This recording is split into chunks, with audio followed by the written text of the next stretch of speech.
Welcome back to the Slept On podcast. This week we have a really exciting episode. Speaking with me today is Hannah Duckworth. She is reviving the 2000s rock and emo vibe with a pop princess twist and joins me today from Seattle. Hey Hannah, Hey, how are you doing? good. I love that description, by the way. Would you say it's a fair description? I would actually. I can't say that I've used those words together myself, but now that you've said it, I really like it. Okay, amazing. Well, let's dive straight in. So, as we've just mentioned, it seems you have a real range of musical influences from rock and pop and even a bit of country, like 90s country in there. hmm So, for listeners who don't know you yet, can you tell us a bit about your sound and how you came to write music? Sure. So my sound is really, really influenced by emo and pop punk of the 2000s with a mix of like modern day pop music that's coming back, a little bit of indie grunge maybe sometimes, and then if we're looking way, way back to that 90s country that you mentioned that I was raised on. Um, and so I love like taking just inspiration from really anything. I don't like to put myself in a box when I think about music.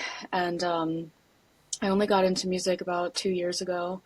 And why I started it had always been like a secret kind of desire, passion of mine.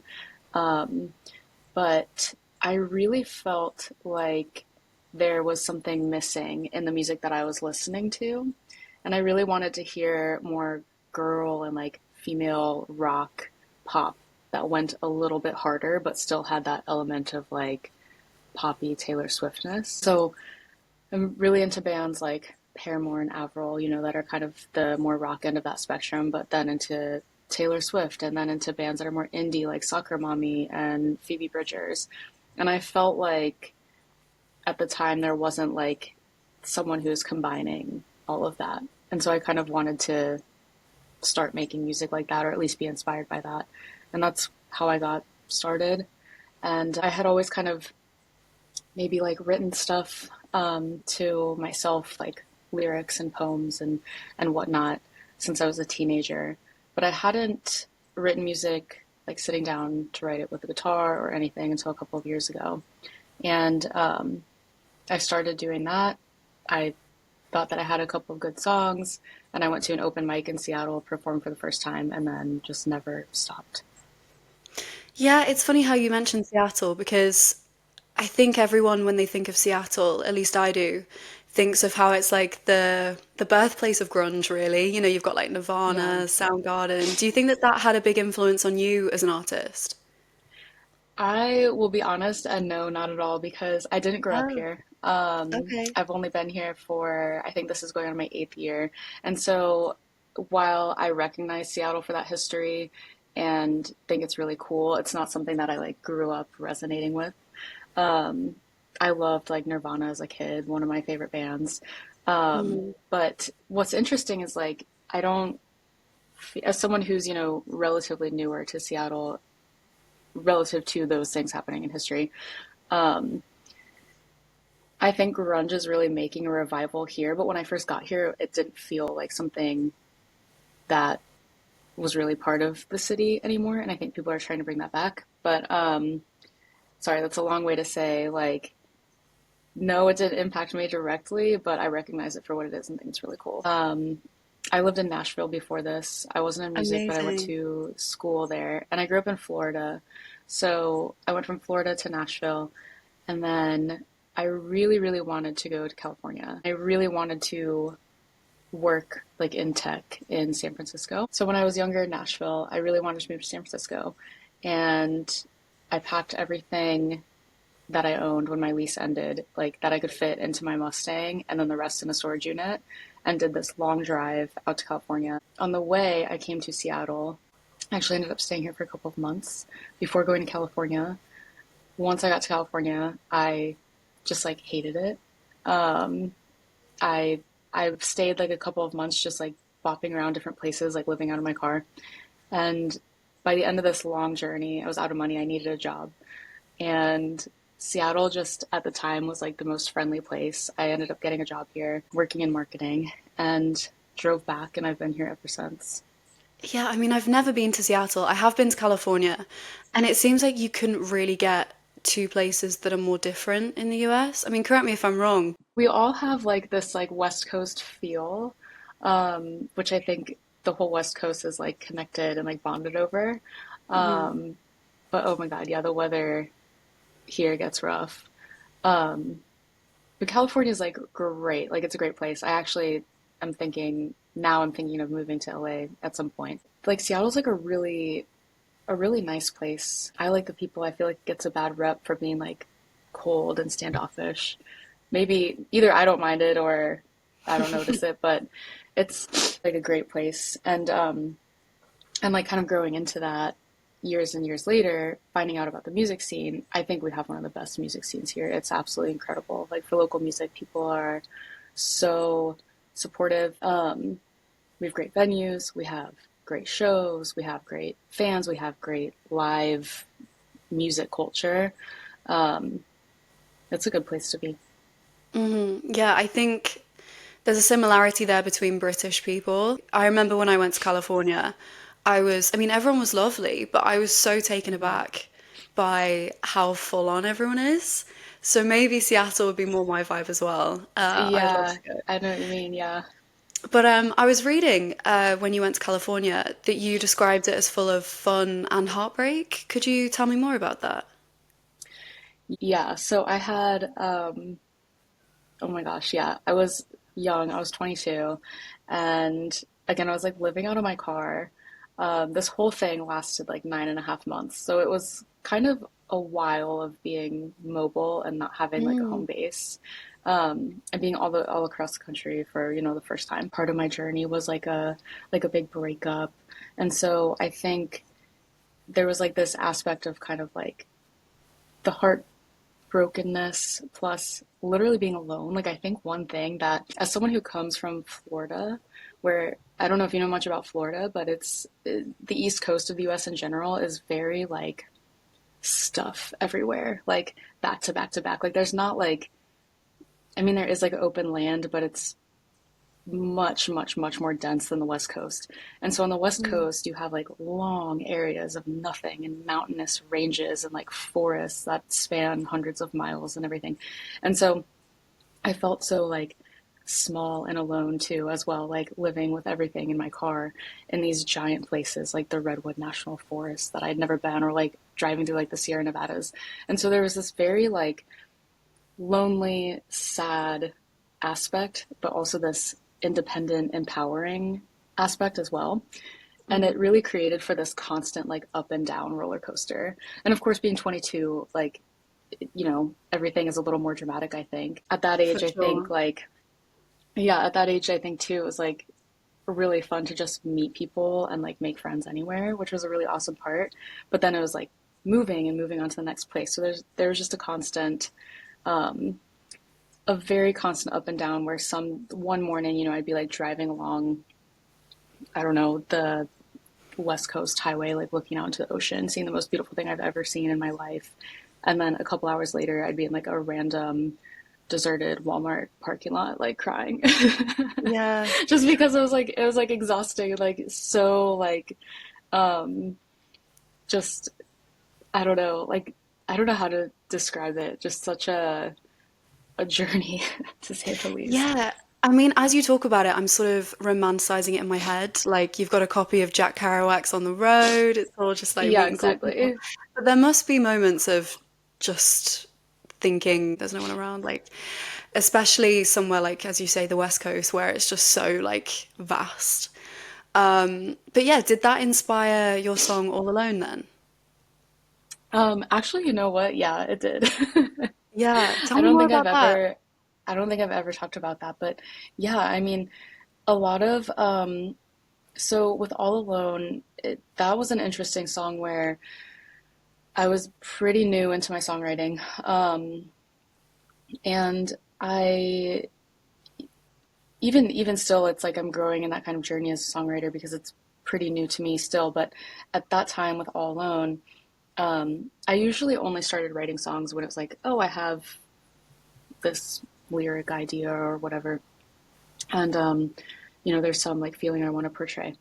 And then usually it would come with like a melody or something, and that's just kind of how it would start. And I would like not write anything until that thing came to me rather than like sitting down and focusing, trying to write something. With All Alone, I just really wanted to write a song that had like that started off with like an interesting hook that was kind of like different and like attention grabbing.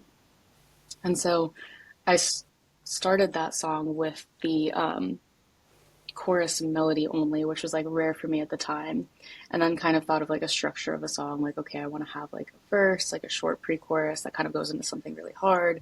And eventually that melody, I just like thought of the words like all alone fitting into that melody.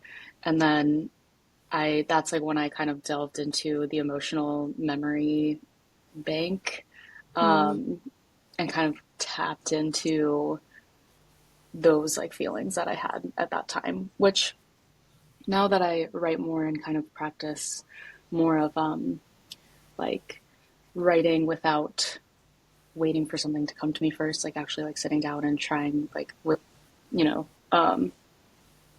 I don't know, like with the intention of writing something. Mm. Um, I find that even when I think of an idea or a song concept or something, it always comes much more naturally when I like delve back to memories, even if they're super long ago. Like pulling from a real emotion really helps tie it together.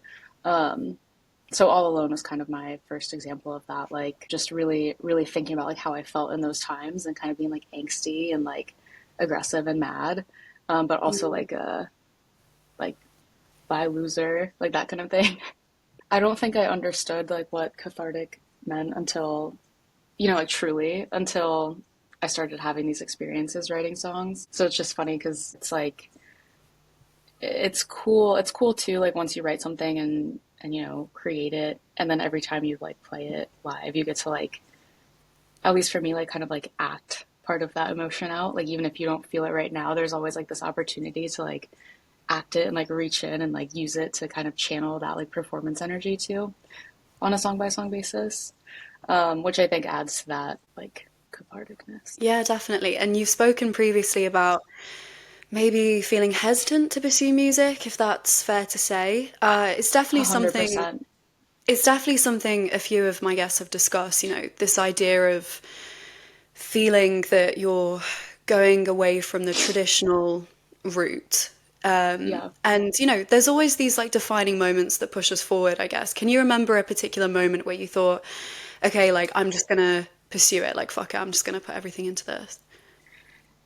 Yeah, it all happened in like one instant. Like I didn't even have like I don't know, this long lead up or anything, which is kind of what's odd to me. Like sometimes I'm like, wait, how did I get here? Like the person Mm. that I was like 3 years ago would be like, what's going on? Like where did this come from?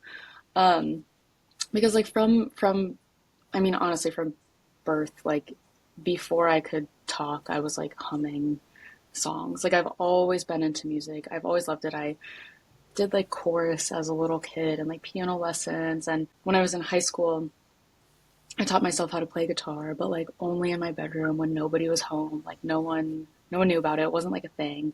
Um, but I always had a really big interest in music. And as a kid too, I didn't grow up in like a musical family or in like a musical area.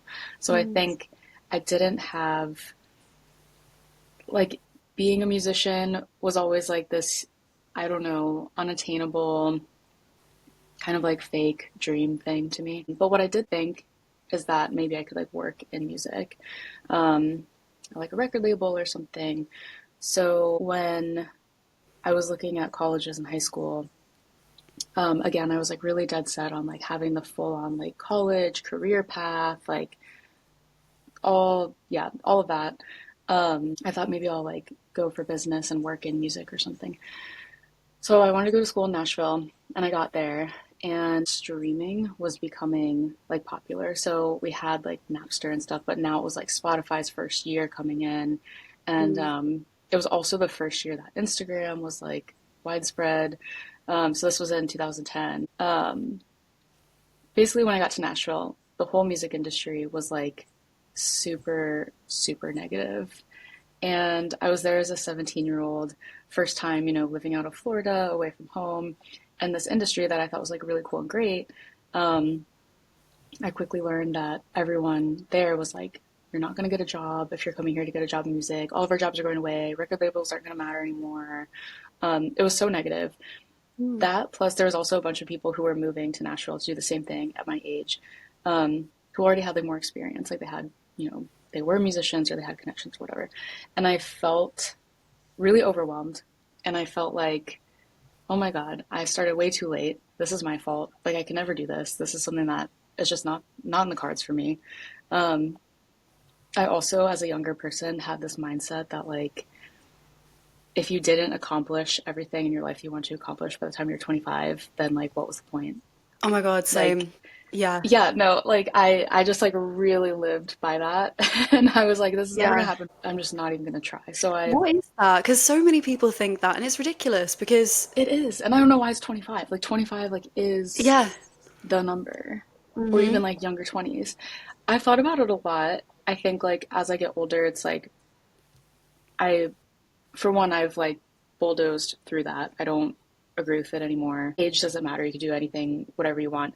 But I think like when I think about why I think that way or like how I feel now, I do think that there's some merit to feeling like when you're in your younger 20s, or like the first half, when you do accomplish things, people are like so much more surprised. Like you get so much more like praise because it's like, oh, you're so young, you're able to do this, or Mm. you get more attention, or people are more willing to help because they're like, oh, like you're so young, I want to help you. Like this is so good for you. To where when you get older, people, like I naturally, I think that just like goes away, a little bit.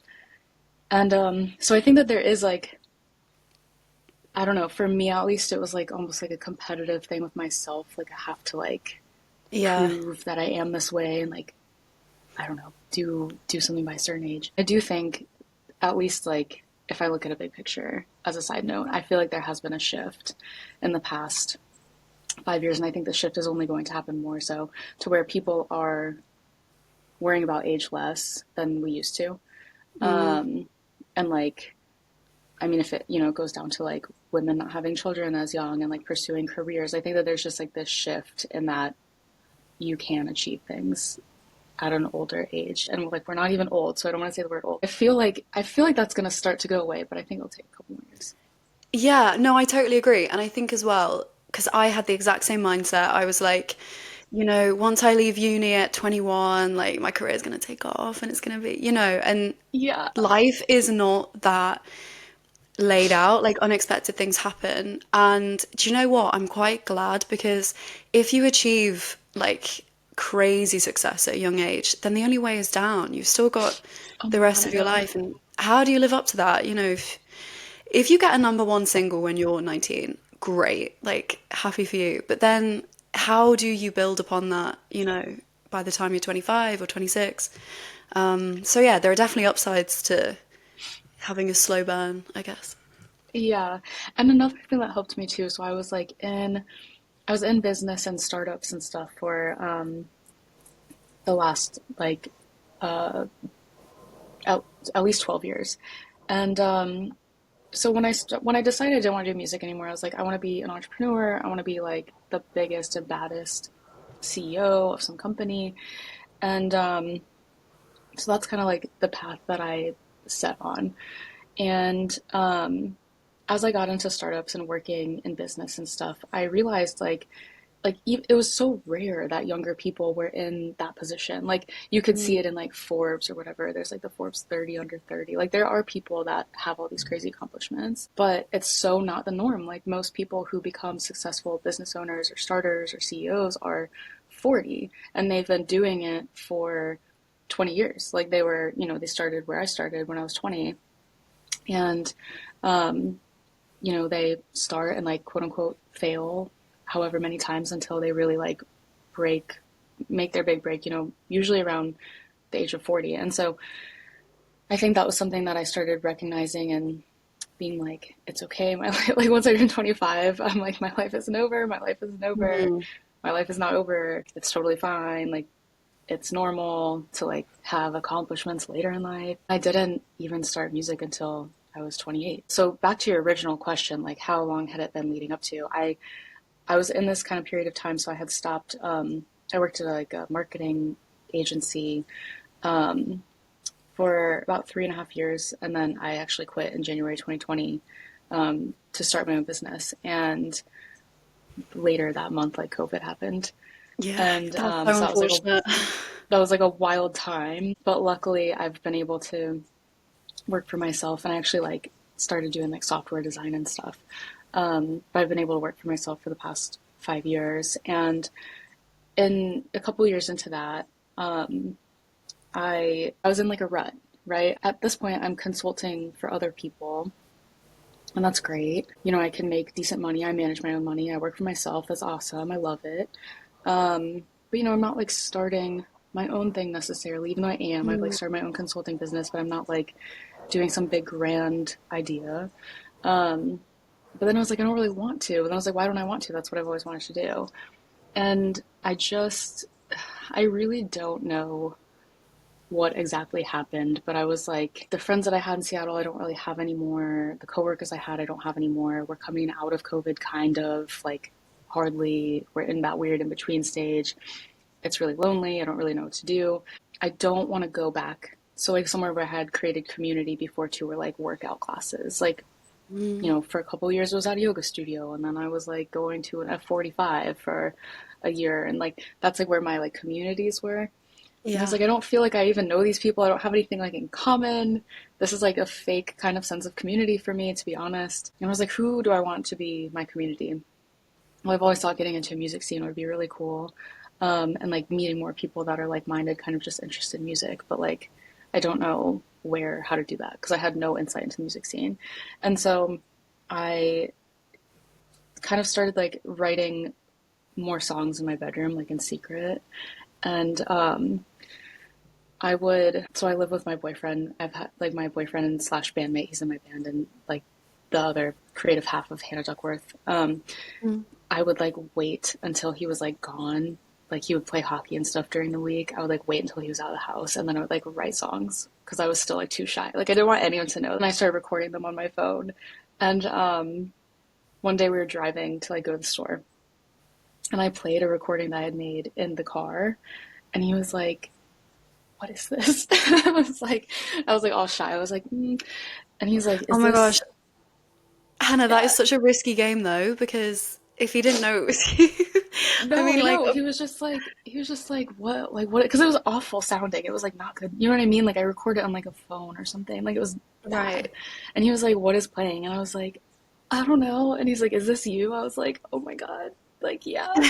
And he was like, "Oh, this is pretty cool." And then so we Yeah. literally went home because he was like a musician earlier and plays guitar and everything. And we like went home and he's like, "Oh, I want to help um like make a song." And so we like made a song, and then I was like, "Okay, well, um I need to like build up the courage to go to an open mic, I guess." And I don't, it maybe took like a couple of months because I was like, no, I don't want to. I've never performed before. I'm like way too shy. I don't want to do that. Um, and, but one night I just decided to go to an open mic, and um, I went and I performed, and I was nervous. I probably messed up a bunch of times, but it felt great. And there was another girl there who played, and she had mentioned before she played, like, oh, I'm playing a house show tomorrow night. And I was like, oh, that sounds so fun. Like when I lived in Nashville when I was in college, I went to a few house shows. They're like really cool. I didn't know we had house shows in Seattle because, like, again, I was so out of touch, like so disconnected. And so when I asked her, I was like, where's this house show? She gave me the information. The next night we went, and it was like so rowdy. It was right on the edge of the University of Washington campus. Mm. And it was like this crazy rock show in a backyard. And I was like, oh my God, this is Oh, so cool. Like, if I can get to a point where I'm just like playing in a backyard, like rocking out, this looks awesome. I need to do this. And so, um, long story short, I just actually found every open mic that I could go to in Seattle. And I started going like, it's like 5 nights a week to like different open mics. And I ended up being in that open mic scene for only like 3 months, I want to say, before I played my first show. And then I continued to do open mics just until I got to the point where I was constant or continuously being able to book shows at venues. Um, and so I did that kind of game, like booking my own shows or making bills for venues here. And then now I've shifted my focus to where it's like I'm consistently able to open for people coming through town on like touring acts and stuff. So that's kind of my main focus now. Um, and then my next focus would be getting on a tour to go tour with someone else around, regionally or nationally or whatever. So really, it was just like I'm not even exaggerating. It was like one night I just decided to do this and then just not stop. And I realized though, like as soon as I started doing that, I got out of that rut. Um, I made a huge community of friends. It's just been so rewarding, and it's like every day I feel like I get to work on something that I truly am passionate about and can see like a future, and I'm not like bored by it. I think when I was in business, I started to look at my future and be like really bored of the idea of like being a CEO of a company, which sounds really stupid to say out loud. No, Um, not at all. because Not I if you. actually still would be. Yeah, and I Yeah. and I actually view music like as a business, and I feel like I am like the CEO of like my entity. And there's like a few other things like events and stuff that I'm starting on the side. So it's like I still very much have that like business mindset. But when I thought about like technology and like software and like apps, because honestly, it's like I don't know, what app can I build? How can I make the next Airbnb? Like that kind of thing I used to love, and then it just totally got like super boring to me. I don't know. No, so that has all happened in the space of 2 years, did you say? That's really impressive. That's super cool. And I think that it's so inspirational, this idea of like you can just start again to something that you've wanted to do for ages. You don't Hmm. need like approval from other people. As you were saying in Nashville, people were like saying to you, oh, everyone's trying to do this. There's no point, da da da. Yeah, Which is just super unhelpful. Like, that's so disappointing because in my mind, Nashville is this like yeah. welcoming country music community, but Well, especially as like a 17-year-old mm, that's just like leaving, home for the first time, trying to go like pursue a career, to be met with such negativity. And I will say I don't know if it's like that now. Um, but just at like that very specific point in time with like all of the kind of current events going on, it was like it was it was so negative. Like there were literally professors who were like in like music business and stuff who had like worked in all these or who did still work in music and taught like on the side, and they were just like get out now, don't follow your dreams. I was like, what the heck? Like this is like traumatizing. no, because I went to drama school and I had a similar experience where a teacher was like, if you have days where you're feeling like, oh, you don't want to do this, then just quit, just don't do it because you have to really want it. And it's like, I'm Exactly, human. yeah. There are going to be days when I don't want to do it, and that doesn't. But Hmm. yeah, anyway, I could rant about that It's all day. completely normal. It's completely Yeah. normal. But speaking of current projects, congrats on the release of the Ghost music video. Like 11 Thank days ago. you. Yeah, so it was, oh yeah, yeah, really recently. Yeah, no, I absolutely loved it, and I saw that you were the creative director on the shoot as well. What was that like? How was the experience? Um, Super fun. So that was the third music video that I've made, and it was definitely the biggest production, or the biggest like production wise that I've done out of the three. And so that in itself was an experience. I think we had like 20 people working on it, including extras. And so it was a lot to kind of organize and manage that in one 12-hour shoot day. But why I love music videos based on like the creative direction aspect is so for the last three songs I've put out, I've done a music video for each, which I don't think is common. I think like it does cost money, and it's definitely a time investment and like just a commitment to do a music video. Um, but I love them and I feel so connected to them because I feel like it allows me to create like a world and a vibe for a song. And Hmm. so I love the creative aspect because it really allows me to evolve my kind of image and brand for that song while giving a song like its own um, kind of life. And so with All Alone, that was when I first created my kind of like red eye look, where I was like very inspired by My Chemical Romance and wanted to do something like very rock. And before that, I was kind of, I mean, I was super new and I was kind of coming into my image, but I was like very colorful, kind of going for like pop punk, like Vans, I don't know. And it was kind of like my style, but it just didn't feel enough and it didn't feel very like, convicted. I don't know. It just, I was kind of all over the place and really finding out like how I wanted to kind of image myself. And so with Mm. All Alone, I kind of made this stance where I had the red eyes and all black and like the black and white collar and heavier rock and performance. And so I was able to kind of create this world of Hannah Duckworth through that. And then moving on to the caffeine videos when I dyed my hair blonde and started doing like a little more, I don't know, I wanted to be like a little more theatrical with that song and be a little more weird. So there's like a bunny mask and kind of an Alice in Yeah. Wonderland feel to that video. And then with Ghost, I kind of wanted to evolve that further. And I didn't really know how I wanted to do that, but it was like, I think like 10, 11 days before the video was going to be shot. So also, by the way, I have been trying to think of a music video for Ghost for months. I had a goal date to shoot it by, and that was Mm. January 19th. And so we're like 11 days from January 19th, and I was just like, oh my God, like I need to shoot a music video. I don't know what I'm going to do. And I was like, well, I've always wanted to do this kind of haunted mansion vibe, but I could never find a house, especially something that was empty or somewhere where we could have drum set and something that fit the vibe. I was like, I really want to do something like goth, something more, Mm. a little darker, a little more like this like goth kind of like exorcist vibe while still pulling in the My Chemical Romance feel and like this haunted feel. And so I found an outfit um, online, which was like the cross outfit Yeah, that I I was wear gonna in ask that. how you got that. It was iconic. Yeah, I love it, it. oh my God, it's so cool. And I found it online and I was like, wait, this is just the perfect vibe. Like as soon as I saw the outfit, I was like, I can see the video. I can, Mm. if whatever it is, if I'm wearing this, it's going to be great. Um, so I ordered that. I overnighted it, tried it on. And I was like, this is perfect. I love it. And so it was, I think the day after that, I was looking on Peerspace, which is, I don't know if you guys have Peerspace, but it's like a Airbnb type app. People list their place and you can rent it for a couple of hours. So I found this house where I shot the Ghost music video. So I reached out to them, got with my videographer who I worked with on the caffeine video, Sarah, and I was like, okay, I want to go see this house. Let's go check it out. And so we go see this house.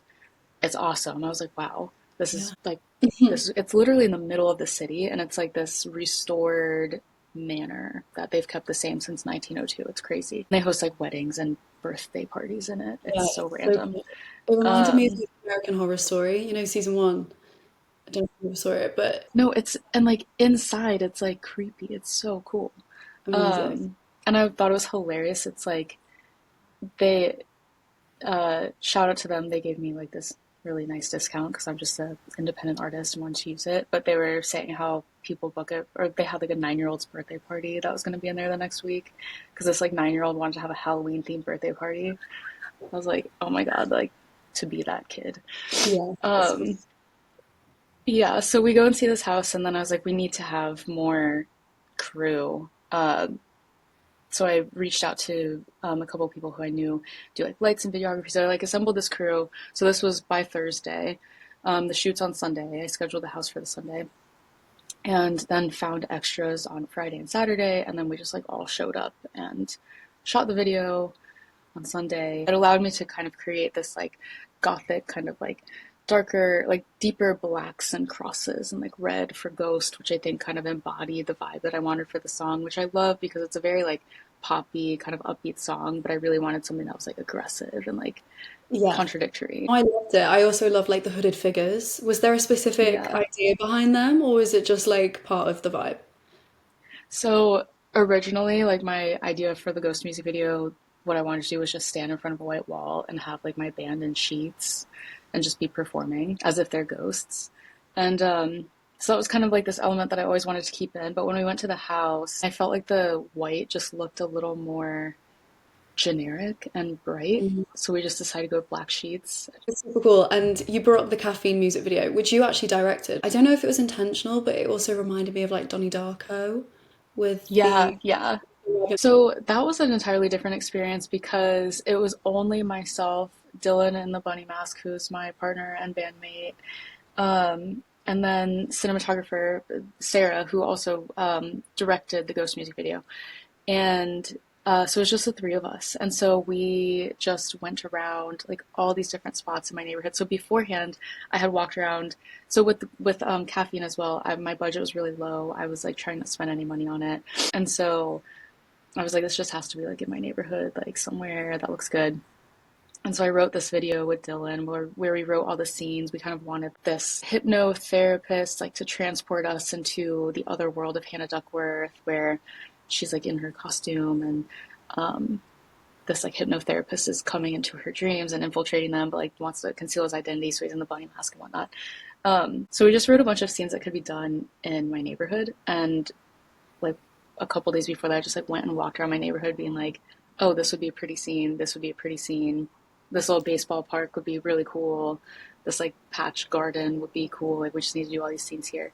Um, and so then the three of us just got together and like went around my neighborhood and just like shooting these like little scenes um, all day, and it was super easy, and like I don't know, it was fun. And shout out to Sarah as well. Sarah had just had a baby, and she like walked around. We walked around my neighborhood all day. She just had this baby attached to her just all day, just shooting. And I don't know, I just like that's like one of my I just always love to like shout her out for that. It's so kick ass. amazing. But yeah, it was just a much smaller, more relaxed, I guess, production because when we did Ghost, it was like organizing all these people, getting all these lights set up. We had no lighting for the caffeine video. We definitely the hardest thing that we did was we had that bike riding scene I knew where you were going to like say that. Yeah. yeah, And so I was like, so the couple days leading up to this, I was like, Sarah, how are we going to video this? Like, I guess maybe you could get on a skateboard and I could find someone to pull you. Or maybe, like, do you know how to roller skate backwards? Like, how are we going to do this? And so what we skate. did was, I know the roller skating would be like wild. What we ended up doing was Sarah's husband came and he has like a hatchback car. And so we opened the hatchback. She sat in the edge of the car and then he would like drive while she had her camera on like a little gimbal, like a handheld gimbal. And so the street is beautiful and there's never any cars, right? Like when I'm walking on it, maybe like one car going. Like it's a very not busy street. On this particular day, there were so many cars driving and we were like, oh my god, because we were like we had to go like so slow and to get every shot, and we were trying to do like the whole song so that we could have, you know, multiple parts to choose from, and we kept having to stop and get over, and it just took forever to do. Meanwhile, Dylan's in a bunny mask which he can't see out of, so he keeps like riding out of frame and stuff because he's like, or like hitting like potholes in the road and like Oh my God, you falling guys off should. the bike. It was just like so insane. Okay, I have a question for you. So, at the beginning of the video, you're reading a book titled The Tales of Hannah Duckworth. If The Tales of Hannah Duckworth was turned into a movie, and the soundtrack of that movie had, say, like 5 songs that would accompany the film, what would they be and why? Oh my God, the first thing that pops into my head, I don't know why, but do you know in in the opening of the Legally Blonde movie, um, it's like I forget who sings it, but it's like that song. It's like, it's a perfect day, Oh, nothing yeah. standing in my way. I like love how that movie opens on that song. And it's like I would hate to rip off the Legally Blonde movie, but if I could like open up a movie on that, I think it's like the epitome of like the sun is shining, they're going through like the sorority house and whatnot. It's like the epitome of the 2000s movie to me. And those are my favorite movies. Like I pretty much exclusively like movies from the 2000s. Like I think that era of movies was just superior. You could do like an emo, like metal version of that song for your film. Yeah, exactly. Exactly. Amazing idea. Um, so somehow I'd have to incorporate that song. Um, Probably I'm Not Okay by My Chemical Romance because like Amazing. I don't know, Yeah. it just adds to that like upbeat energy. Um, gosh. Probably like if we're just gonna throw something in the middle of the film, maybe like Alanis Morissette. like Hand in My Pocket, Nice. just because I feel like that also adds to the vibe. Oh my God, an outro song. Oh my God, what a hard question. Maybe like, hmm. Okay, for another middle song, we have to throw Fat Lip by Sum 41 in there just because I feel like that intro riff to that song is also like such a good movie Mm-hmm. song. It just reminds me of like a 2000s high school. I don't know. Yeah. And for some reason, the Tales of Hannah Duckworth would definitely have a 2000s high school in it, like a Yeah. SoCal one, Mm. like a very like 10 Things I Hate About You high school vibe. Yes, I was thinking. Um, yeah. For an outro, okay, the outro is hard because it's like, what note do you want to leave them on? Leave them wanting more. That's the note you Maybe should leave on. like, maybe like super random, but like Keep Rolling by Limp Bizkit. I don't know why. That is a solid answer. I fucking love Okay, that. good. That is brilliant. I feel like I can almost imagine like when the title screen comes up, just like, all Yeah. right. Yeah, I Keep can see it. rolling, rolling, rolling, rolling. That Huh. is Yeah. really so so Hannah, what are you up to now? Do you have any releases planned? Anything in the works? Maybe some live shows? Yeah, so I have an EP coming out in September. It will Exciting. include Caffeine and Ghost, and then three or four more songs. One of those songs is going to come out, or should come out, in May, and then another one I think in July, and then the EP in September. So that'll be exciting. That's like my first collection of songs that I'll have released. In addition to that, I'm working on a very exciting event called Chaos Club, um, which is a all-female fronted music festival that's going to be in Nashville, Tennessee in September. And we haven't quite announced it as like a music festival yet, but it's a lot of people know, and our Instagram is Chaos Club Music Fest, so it's kind of obvious. But I've been so fortunate to create that and work on that with a couple of female artists and festival directors. And so that is about a year ago, I got together with some girls. One of them is Cassidy Pope. She was the former lead singer of Hey Monday, but now is known as Cassidy Pope. She's awesome and does a ton of things. She's currently on like Broadway. Um, Leah McNamara, who has a band called LOS Leah, Courtney from a band called Definitely Maybe, and then Sydney from the Pop Punk Promo podcast. We teamed up with a woman named Kathy, who is a original Warp Tour member or production manager.